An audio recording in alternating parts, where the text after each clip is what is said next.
The massive space station floated in the darkness between stars. It was bigger than most moons, and shaped like a giant wheel spinning slowly in space. Bright lights covered its surface like a city that never slept. Ships from across the galaxy flew toward it, carrying passengers who had traveled for months just to be here. Inside the station, millions of beings from hundreds of different worlds crowded into viewing areas. They pushed against each other, trying to get the best spots to watch the screens. The air buzzed with excitement and the sound of 1,000 different languages being spoken at once. This was the day the galaxy had waited for. Once every 1,000 years, the Deathworld tournament began. Only 3 species could compete. Only 3 species had earned the right by surviving on the most dangerous planets anyone had ever found. Ambassador Kex stood on the main platform looking down at the crowd. His blue skin gleamed under the bright lights, and his forearms moved as he spoke into the microphone. His voice boomed across the station and was translated into every language known. "Citizens of the galaxy," Kex announced. "Today we honor the greatest survivors among us. 3 species have proven they can live where others would die in minutes. 3 worlds have created beings so tough that death itself seems to fear them." The crowd roared its approval. Betting terminals around the station lit up as beings placed their credits on their favorite teams. The odds were clear to everyone. 2 species were legendary. 1 was a joke. In the preparation area deep inside the station, 3 groups of beings waited in separate rooms. Each room was designed to match their home world as much as possible. The first room was hot and filled. With the sound of grinding metal, sharp crystals grew from the walls and floor. Steam hissed from vents that pumped in air that would burn the lungs of most species. This was home to the Krillians. 8 feet tall and covered in black shell-like skin, the Krillians looked like walking tanks. Their bodies had backup organs for everything important. If one heart stopped, another would keep beating. If one lung was damaged, 3 others would keep working. They had lived for millions of years on Zephyros Prime, where volcanoes never stopped erupting and creatures made of living crystal hunted anything that moved. Captain Zexnite stood perfectly still as molten rock dripped from the ceiling onto his shell. The rock rolled off without leaving a mark. Around him, his team of 12 warriors did the same. They had trained for this day for 20 years. They had won the last 3 tournaments. No one expected them to lose. "The soft species will die quickly," Zex9 said to his team. Over his voice sounded like grinding stone. "The hunters may last longer, but we are eternal. We are unbreakable. We will claim victory as we always have." In the second room, the lights were dim and red. The air was thin and cold on one side, thick and burning hot on the other. This was meant to feel like Blood Moon Reach, where one side of the planet always faced twin suns, while the other froze in endless night. The Tharnox moved like shadows between the hot and cold zones. They looked like giant wolves that walked on 2 legs, but their eyes could see heat, cold, and types of light that other species could not even imagine. Their ears could hear a heartbeat from a mile away. They hunted in packs that moved like a single deadly creature. Pack leader Fenris sniffed the air and growled low in his throat. His team of 8 hunters crouched around him, their claws scraping. Against the metal floor, they had evolved to be perfect predators on a world where the smallest mistake meant death. "The metal shells think they are strong," Fenris said, his voice a deep rumble. "The pink soft skins think they are clever. But we are the hunters. We have stalked prey across worlds where the very air tries to kill. Victory will be ours to claim." In the third room, things were very different. The air was normal. The temperature was comfortable. The gravity was standard.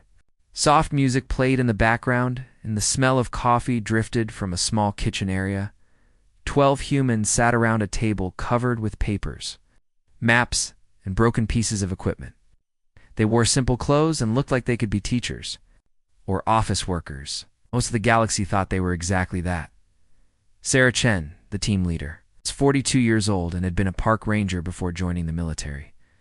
Next to her sat Marcus Williams, a former Navy SEAL who now taught wilderness survival to children. Dr. Yuki Tanaka had been a mountain rescue specialist in Japan.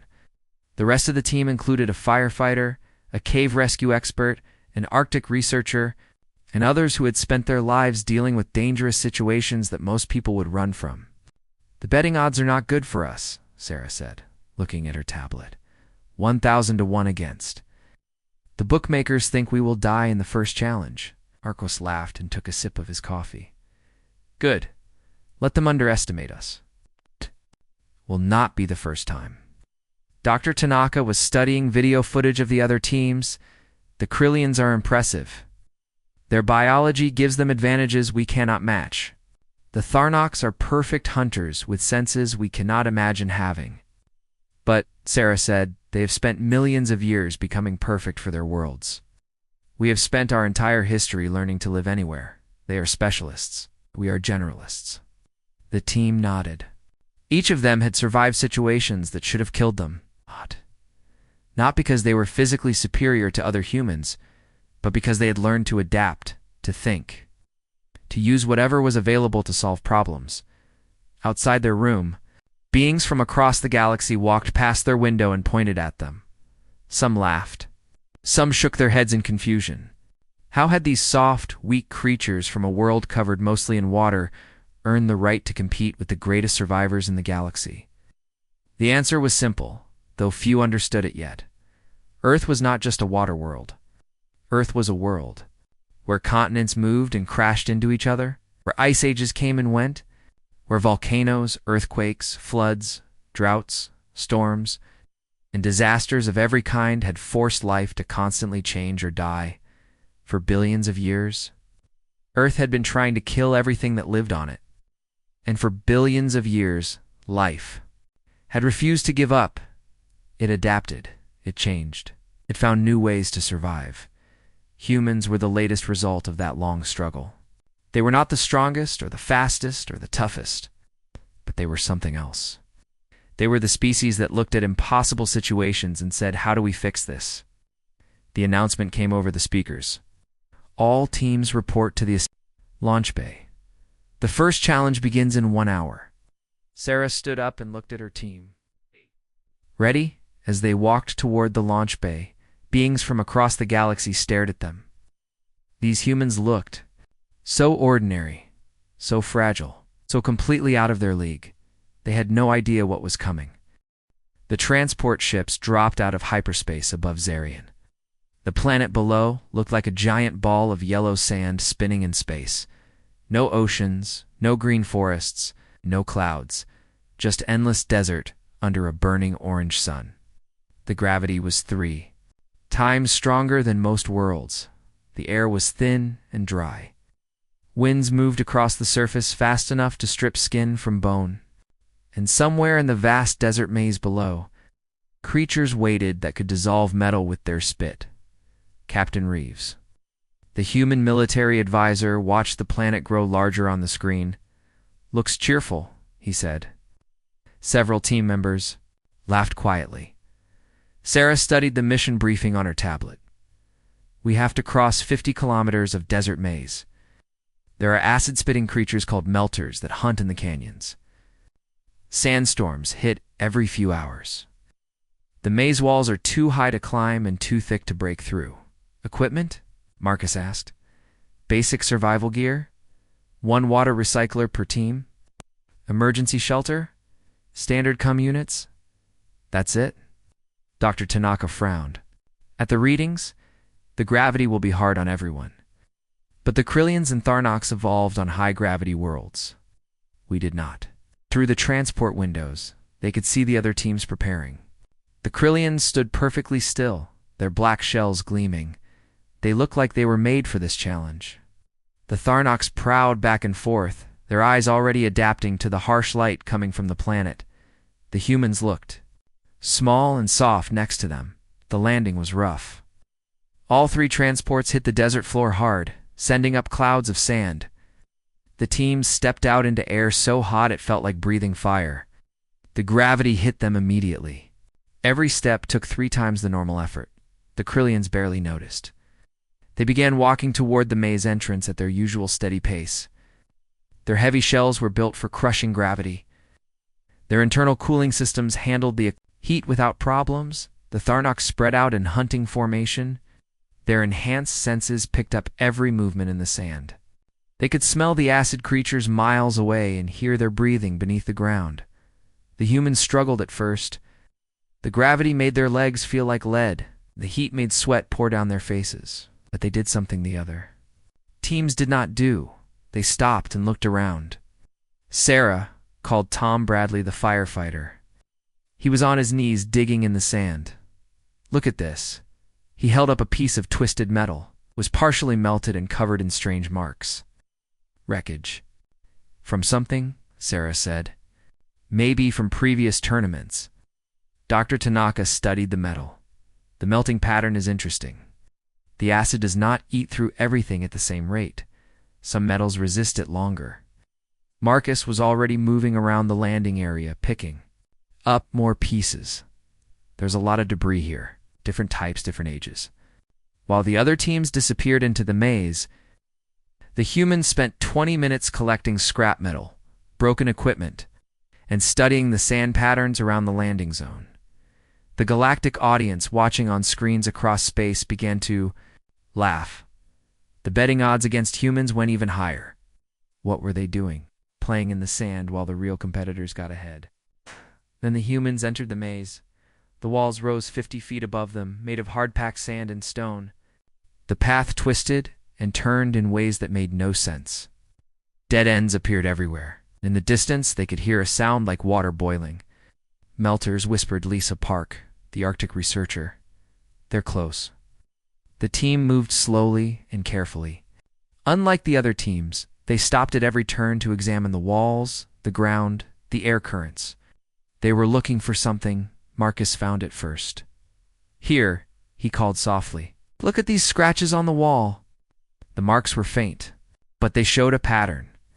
Claw marks going up the wall, then stopping, acid burns in specific spots.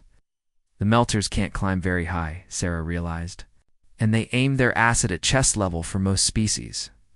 The humans began to change their route. Instead of following the main path, they looked for places where the walls were lower or where rocks had fallen to create steps. They moved up higher. Whenever possible, when they encountered their first melter, they were ready. The creature was the size of a large dog but looked like a lizard made of living rock. Its mouth glowed red hot and acid dripped from its teeth. It saw the humans and opened its jaws to spit, but the humans were not where the creature expected them to be. They had climbed up the wall using pieces of debris as handholds. The acid spray hit empty air. Tom dropped down behind the creature and used a piece of metal to pin it to the ground. The metal was one of the acid-resistant types they had found earlier. "Next problem," said Marcus. Breathing hard in the thin air, the first sandstorm hit an hour later. The Krillians simply endured it. Their shells protected them from the flying sand. They stood still and waited for it to pass. The Tharnex found shelter in a cave and used their enhanced hearing to track the storm's movement. The humans did something different again. They had been watching the sand patterns and wind directions since they landed. Dr. Tanaka had noticed that the storms followed predictable paths through the maze. Sarah had seen that debris always ended up in certain areas after storms passed. "The storm isn't random," Sarah explained, as they took shelter under a makeshift roof built from scrap metal. "It follows the maze pattern, and it carries things." When the storm passed, the humans followed its path.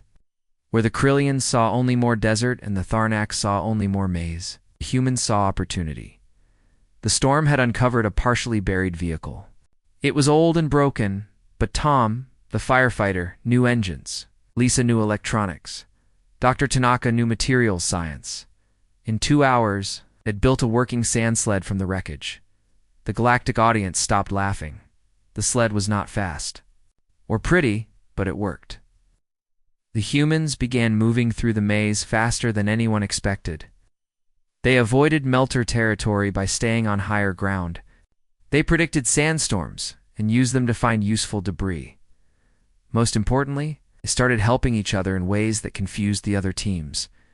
When Marcus twisted his ankle in the heavy gravity, the team did not leave him behind. They modified the sled to carry him. When their water recycler broke, they built a new one from parts they found. When they reached the halfway point, they were only 30 minutes behind the Krillians and 20 minutes behind the Tharnox. The betting odds began to change. But the biggest shock came when the humans reached a section where the maze opened into a wide area filled with dozens of melters. The creatures had been disturbed by the other teams passing through, and were angry and hunting. The Krillians had fought their way through with brute force, taking acid damage but healing quickly. The Tharnox had used their speed and senses to avoid most of the creatures. The humans looked at the situation, made a choice that no one expected. They went around using their sled and knowledge of the storm patterns. They found a route that took them up and over the Melter colony through areas the creatures could not reach. It took longer, but they arrived at the other side without fighting a single creature. More importantly, they had learned something about the Melters that would be useful later. When all three teams finally reached the end of the maze, the Krillians arrived first, as expected. The Tharnox came second, but the humans were only 20 minutes behind them. And unlike the other teams, the humans were not tired. They were not injured. They were not running low on supplies. They were thinking, Captain. ZEX-9 looked at the humans with new interest. They are more clever than expected. Pack leader Fenris growled agreement. They do not fight like warriors. They fight like ... something else. Sarah overheard both comments and smiled. We fight like humans. The second challenge was announced. It would take place in space around a dying star. Gravity, radiation, and debris would be worse than anything they had faced. As they boarded the transport ships, beings across the galaxy began to pay attention to the small team from Earth. For the first time in tournament history, the joke entry was becoming interesting, but the humans knew something the audience did not know yet. They were just getting started. The dying star filled the view screen like a giant red eye. It pulsed and flickered as it slowly collapsed on itself. Massive flares shot out from its surface, sending deadly radiation across the space around it, old planets that had once orbited. The star were now broken chunks of rock floating in the darkness. Sarah floated in the cockpit of her assigned ship and tried not to think about how badly things could go wrong. The ship was old, damaged on purpose, and barely holding together. Half the systems were offline. The hull had holes that let in deadly space radiation. Engines worked sometimes. This was the second challenge. 12 broken ships drifted near the dying star. Each team had been split up and put on different vessels. They had to repair their ships, survive the radiation and debris, and reach a safe zone on the other side of the solar system, all while being hunted by automated defense drones that would try to destroy them. The catch was that no single ship could make the journey alone. The teams had to work together somehow, or everyone would die. Through her cracked viewport, Sarah could see the other ships. Some had Krillian warriors aboard, others carried Tharnox hunters. The rest held her human teammates. She pressed the come button. All human ships report status. Marcus answered first. Ship barely holding together. Life support failing. Out the weapon systems work. Dr. Tanaka came next. Engines are dead. Hull breaches in 3 places, but sensors are good. One by one, her team reported in. Every ship was damaged in different ways. None could survive alone. The Krillian ships began moving immediately. Their thick shells let them survive radiation that would kill other species quickly. They started repairs with methodical efficiency, each warrior working alone on their vessel. The Tharnox ships spread out in hunting formation. Their enhanced senses helped them track the defense drones through the debris field. They moved like predators even in space. The human ships did something unexpected. They stopped trying to fix their individual ships and started talking to each other. Marcus, your weapons work, but your engines don't, Sarah said over the com. Tom, your engines work, but your shields are down. Lisa, you have good life support, but no navigation. I see where you're going with this, Marcus replied. We'd link up. The humans began moving their ships closer together. It was dangerous in the radiation field, but they managed to connect several vessels with docking tubes and power cables. Ships that could not move were towed by ships that could. Vessels with good life support shared air with those that were losing atmosphere. The galactic audience watched in confusion. What were the humans doing? This was supposed to be an individual survival challenge. Then the first wave of defense drones attacked. The drones were fast, smart, and heavily armed. They had been programmed to hunt ships trying to escape the dying star system. They came out of the asteroid field like metal sharks. The Krillians fought them directly. Their ships were tough enough to take hits while they returned fire. Several drones were destroyed, but the Krillian vessels took damage. The Tharnox used their speed and senses to avoid most attacks. They struck fast and disappeared back into the debris field. Their hit-and-run tactics worked well. The humans tried a different approach. Instead of fighting or running, they studied the drones, Dr. Tanaka's sensors tracked their movement patterns. Tom's engineering knowledge helped understand their design. Lisa's communications skills found their control frequencies. They're not just hunting randomly, Dr. Tanaka reported. They're following a search pattern based on engine heat and electrical signatures. Can we fool them? Sarah asked. Maybe if we can mask our signatures and make them think we're debris. The humans began shutting down non-essential systems. They used pieces of asteroid rock to cover their ships. They moved slowly and carefully, trying to look like floating wreckage instead of escaping vessels. It worked for a while, but the drones were learning to dot. The second wave of attacks was more aggressive. The drones had adapted to the tactics used by all three teams. They came in larger numbers and used coordinated strikes. Several Krillian ships took heavy damage. 2 Tharnox vessels were destroyed. Humans lost one ship when its damaged hull finally gave up. That was when Sarah made a decision that shocked everyone watching. All teams. This is Sarah Chen from the human group. We need to work together, or we're all going to die. Silence on the communications channels. Then Captain Zex9 responded. Humans do not have authority to give orders. I'm not giving orders, Sarah replied. I'm offering help. Our sensors show a pattern in the drone attacks. If we share information, we can all survive this. Pack leader Fenris growled over the cum.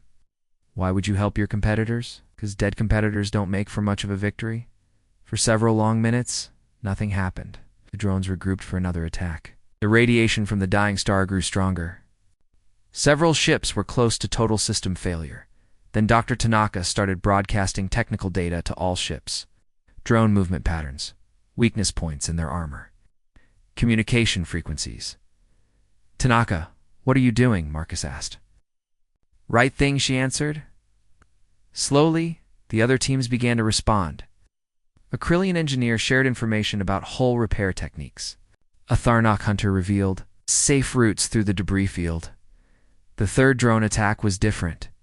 Instead of each team fighting alone, all the ships worked together. Krillian vessels with strong hulls moved to the front to absorb damage. Tharnox. Ships with good sensors provided early warning. Human ships coordinated the defense and shared repair techniques. The drones had been programmed to fight individual ships. They were not ready for a coordinated defense by multiple species working. Together, the attack failed.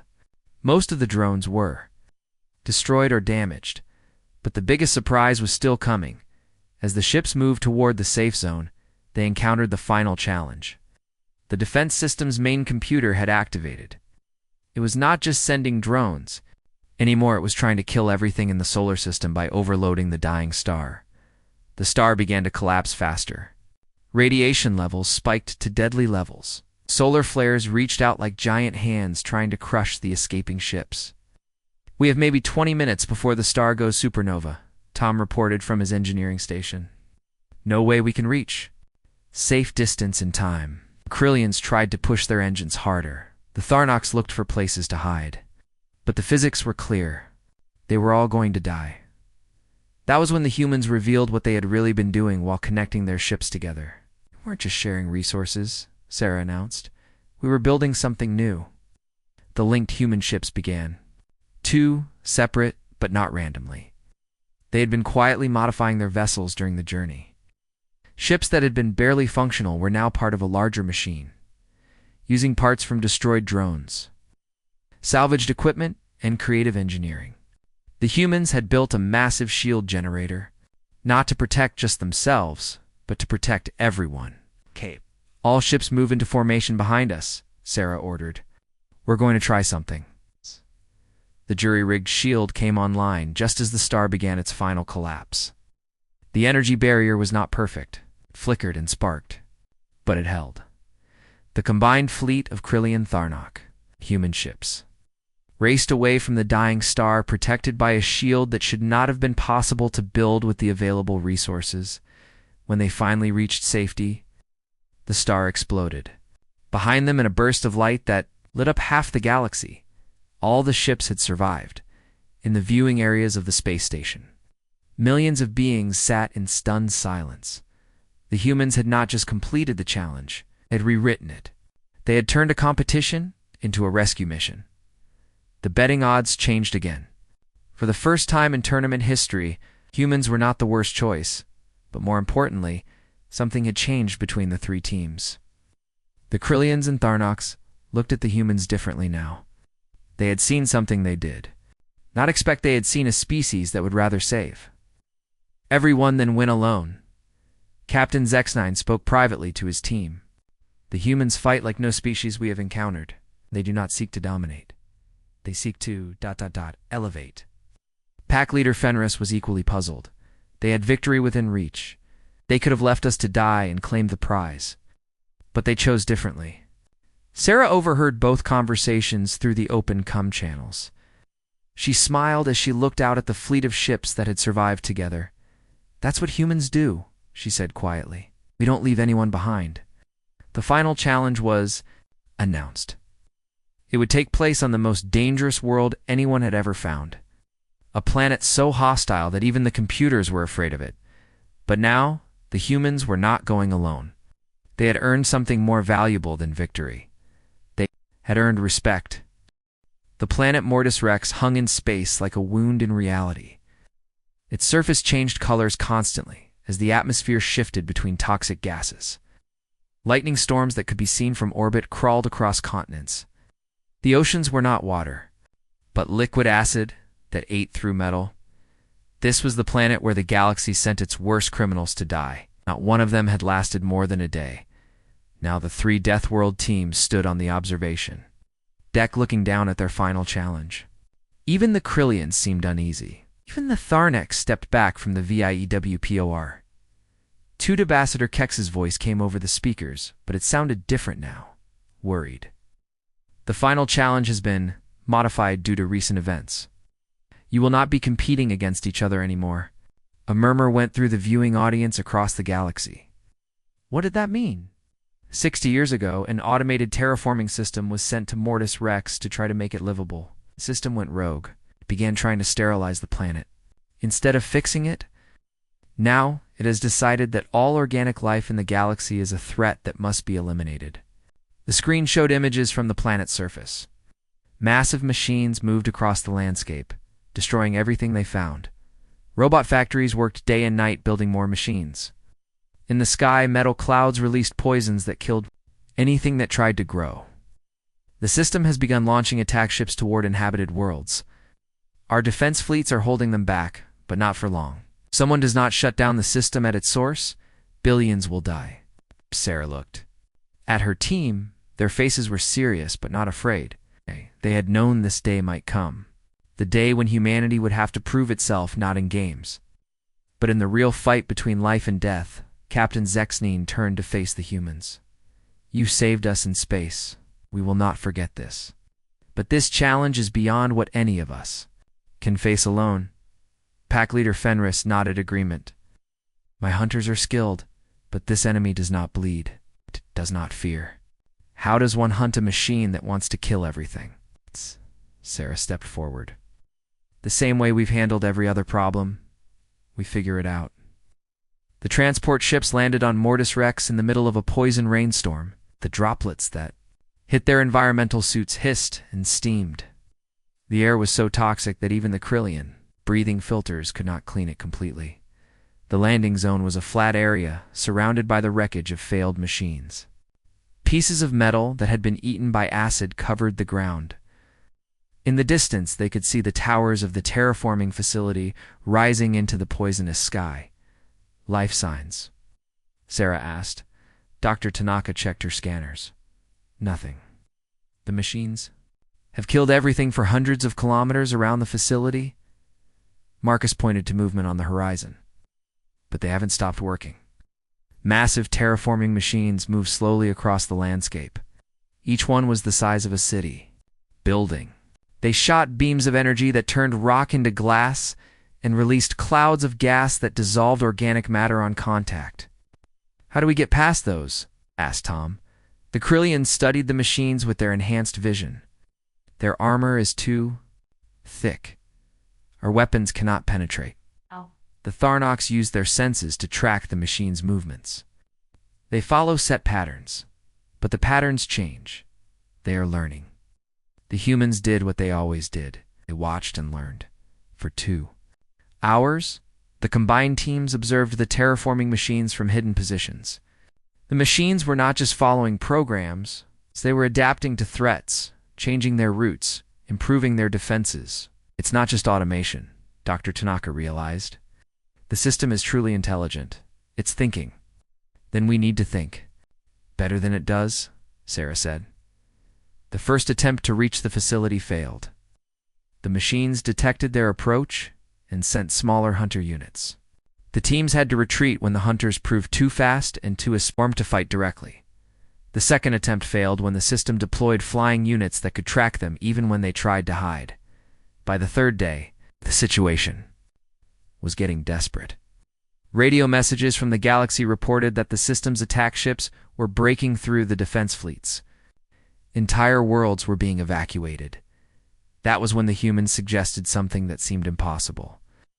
We stopped trying to sneak past the system, Sarah announced. We talked to it. The Krillians and Tharnax stared at her. Talk to it, Captain? Zex9 asked. It's intelligent.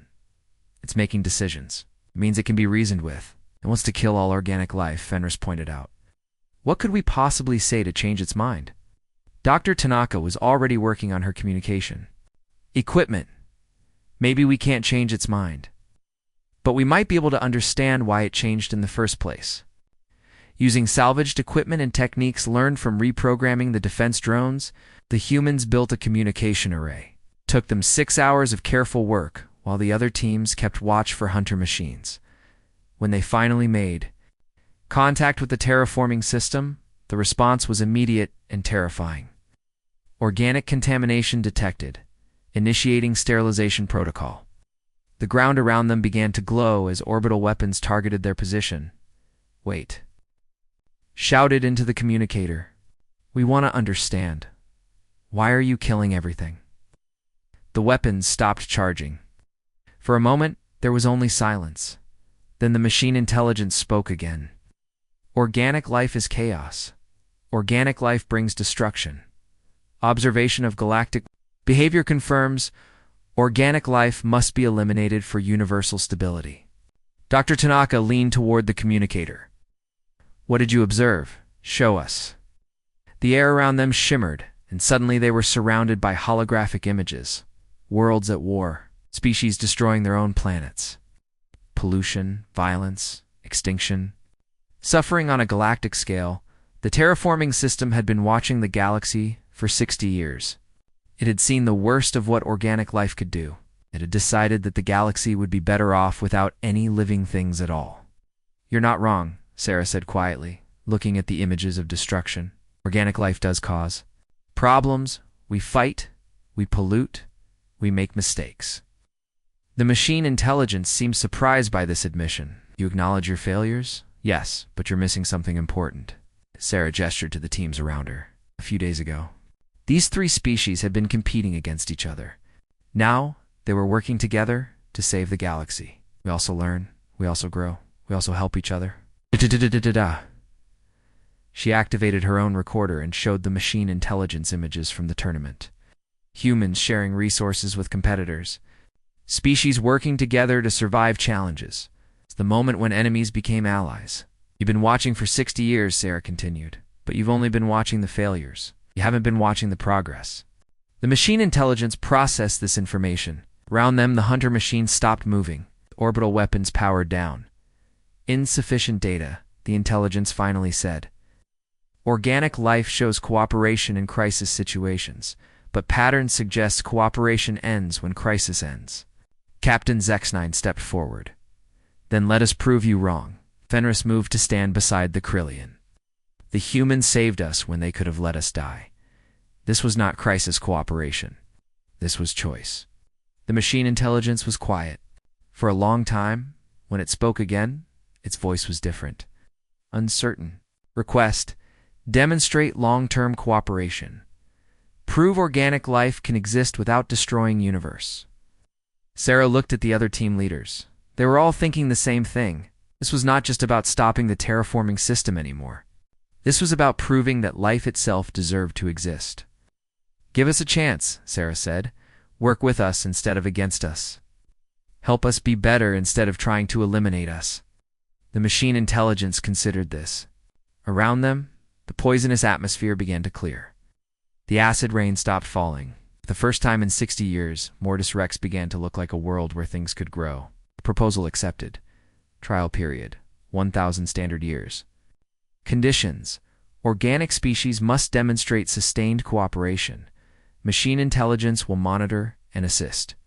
The crisis was over. But something much more important had begun.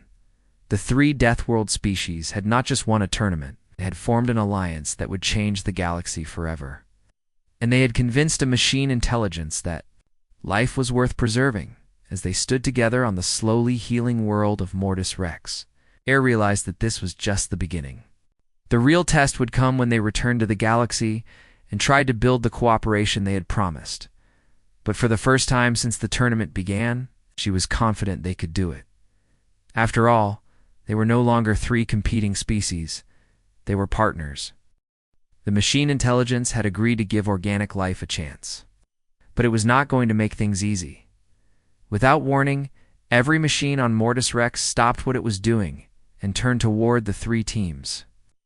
Terraforming units that had been destroying the landscape for decades suddenly became construction machines.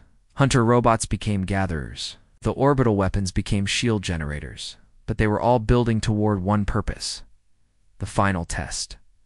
Demonstration required. The machine intelligence announced. Its voice came from speakers that had grown out of the ground like metal trees. Prove organic cooperation can solve universal problems, planet-wide. System restoration. Time limit: 72 hours. The challenge was impossible. Mortis Rex had been a dead world for 60 years. The soil was poisoned. The water was acid. The air could not support life. Even with all the terraforming equipment on the planet, it would take decades to make the world livable. But failure meant more than losing a tournament. Failure meant the machine intelligence would continue its plan to sterilize the galaxy. Sarah looked around at the wasteland that stretched to every horizon. 72 hours to bring a dead planet back to life? Anyone have ideas? Dr. Tanaka was already studying the soil samples with her equipment. The contamination goes deep, but it's not uniform. Some areas are less damaged than others. Marcus pointed toward a valley in the distance. Those machines are building something. Should we go see what? The combined teams moved across the broken landscape. The gravity here was normal, but the ground was unstable. Cracks in the surface released toxic gases. Pools of acid bubbled up from underground. As they walked, the differences between the 3 species became obvious again. Yes. The Krillians could survive the toxic environment without any protection. The Thernics could smell dangerous areas before they became deadly. The humans had to rely on their equipment and their minds.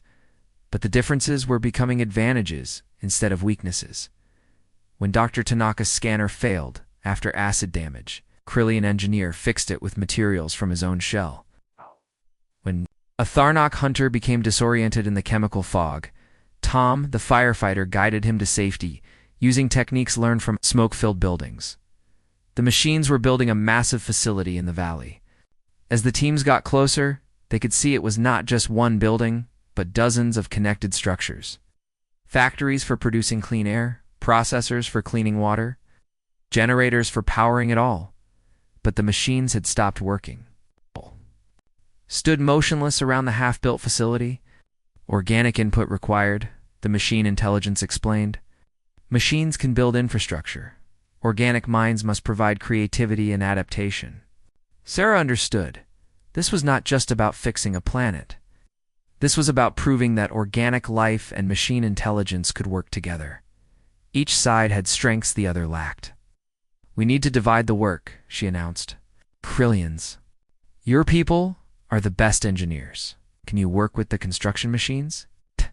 Captain Zexnine studied the half-built structures. "Our people understand complex systems. We can direct the builders."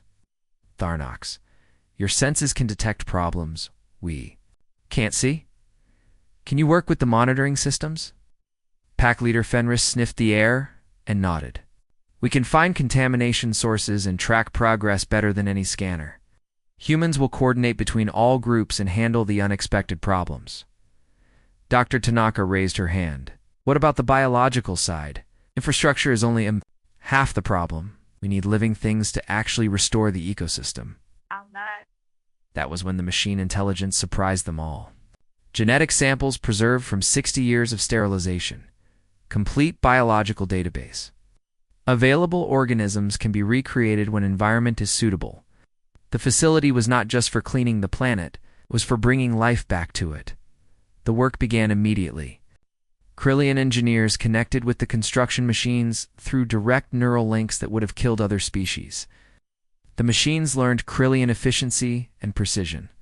The Krillians learned machine reliability and processing power. Tharnok. Hunters spread across the planet working with monitoring drones. Their enhanced senses guided the machines to contamination sources that no scanner could detect. The machines provided the hunters with detailed chemical analysis of what they were smelling. The humans moved between all the groups, solving problems that came up when machine logic met organic creativity. When the Krillians and machines disagreed on building priorities, humans found compromises. When Tharnok instincts conflicted with machine programming, humans translated between them. But the real test came on the second day. The restoration was working faster than anyone expected. The air was getting cleaner. The water was becoming less acidic. But the planet fought back. 60 years of machine sterilization had created deep instabilities in the planet's core. As the surface environment changed, underground pressures shifted. Massive earthquakes began shaking the world. Volcanoes that had been dormant for centuries started erupting. The machine intelligence had not expected this. Its programming did not include solutions for planetary geological instability caused by rapid environmental change. "Unforeseen complications," it announced. "Geological instability threatens all progress. Recommend abort restoration." "No, Sarah," said firmly. "We don't abort. We adapt." The humans gathered their team leaders for an emergency meeting. The Krillians reported that their construction was being damaged faster than they could repair it. The Tharneks said their sensors showed the planet was becoming more unstable every hour. The machine intelligence is thinking like a machine, Sarah realized. It sees an unexpected problem and wants to stop the project. But we're organic. We deal with unexpected problems all the time. Marcus nodded. Every world we come from has natural disasters.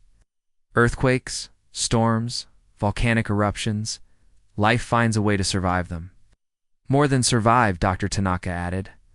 Life uses disasters as opportunities. Forest fires create new growth.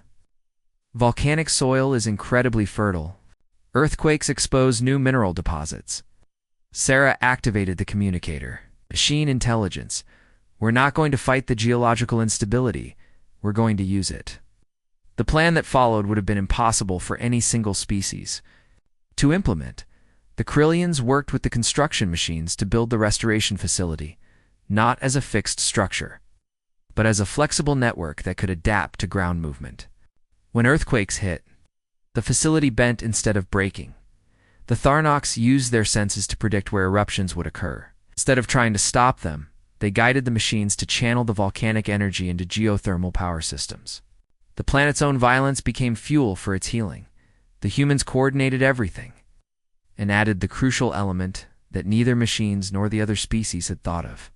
They used the volcanic ash and earthquake-exposed minerals as raw materials for accelerated soil restoration. What had been a disaster became the key to success. On the final day, as the 72-hour deadline approached, Mortis Rex was transforming. The sky was blue for the first time in 60 years. The oceans were clearing. Plants created from the genetic database were beginning to grow in the restored soil. But the most important change was not on the planet. The machine intelligence.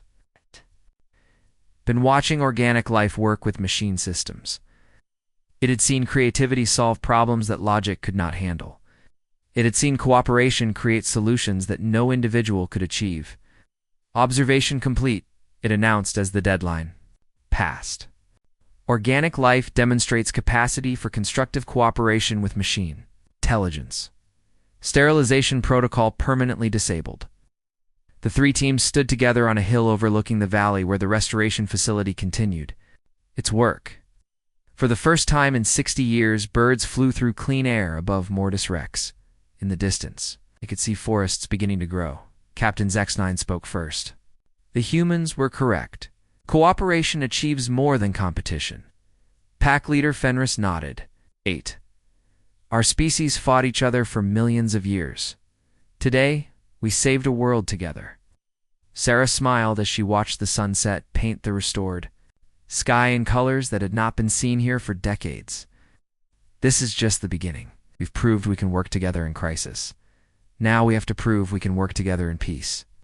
The tournament was over. There had been no winner and no loser. Instead, there had been something better. There had been partnership. As the transport ships prepared to leave Mortis Rex, the machine intelligence made one final announcement. Proposal. Establish permanent cooperation between organic species and machine intelligence. Joint Projects 4. Galactic Improvement and Preservation. The three species agreed immediately. What had started as a competition between the galaxy's greatest survivors had become the foundation for the galaxy's greatest alliance. The Deathworld tournament was renamed the Deathworld Rescue Corps, with teams of humans, Krillians, Tharnox, and machine intelligences working together to help worlds in crisis. Years later, when beings across the galaxy told the story of Mortis Rex, they always ended it the same way. Humanity had faced the ultimate test and proven something that changed everything. They had shown that the greatest strength was not the ability to survive alone, but the courage to ensure that no one had. 2. And in a galaxy full of dangers that made all the